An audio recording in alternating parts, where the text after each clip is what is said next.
So I wrote a story. This is my attempt at the human dilemma. They found him broken and weeping in the domain of the four horsemen. The skies were black with terror, bewilderment, frustration, and despair. His lungs were aching from breathing air polluted with pitiful and incomprehensible demoralization. The ropes of resentment and self-pity held him firmly in the cell of loneliness and fear. They lifted him gently and carried him to an inn. They bathed him and tended to his wounds. They fed him and loved him until he stopped sobbing. They took him on their path towards the light. They took steps to lift the veil from his eyes. The vision of their world slowly began to manifest itself, and he saw sights he never knew existed.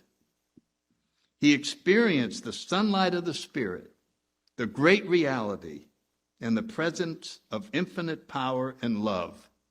His whole attitude and outlook upon life has changed. He stood at the last step of the bridge of reason.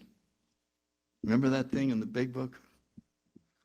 He saw clearly that one final step would take him into the world of the Spirit.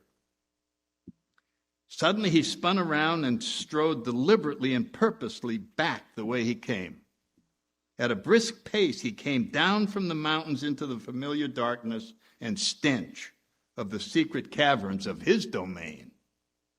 His work had been detailed and thorough, no exits, no portals for light to penetrate. He settled into his favorite chair, a throne at the exact center of his world. The future once again belonged to him. He realized how close he had come to placing a God before him. He smiled as he prepared to die of absolute misery. He smiled because he knew that when he died, he would die totally in charge of the whole universe. That's our deal. It is. There was, what is that? Oh my goodness. It's a long time ago poem. I'll think of it. But the line in the middle of it that captured me was,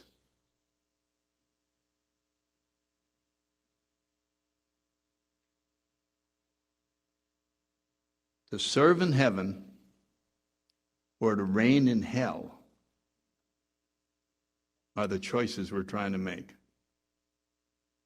To serve or to reign. And guess what the ego likes to choose? I want to be in charge.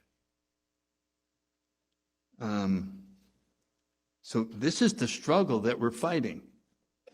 That's why it's so hard. That's why it's so painful to take seeking to another level. Your heart wants to do it. You come to something like this and you go, yeah. You ever get that? Yeah. Yeah. And then we go back in the room, we go, oh, you can't make that. I mean, then it starts. Then the counter argument starts because our world is being threatened. The one we run, where everything is ours. You just came up with the idea of giving up some of that world. And there's going to be a backlash, which is why the seventh step talks about pain as being part of the spiritual journey. But every time we take a step forward and go through that pain, we realize it was worth it. That it's like getting in shape. It's really painful in the beginning. But the more you do it, the more it becomes something you look forward to because of the great rewards we get. So I hope that one way or the other, you take a look at the dynamics within inside of yourself and realize every time you're going to try to advance, there's going to be a backlash, and just dismiss the backlash and keep going anyway.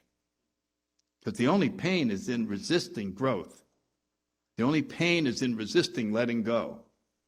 That's where the struggle is. And isn't it a silly struggle?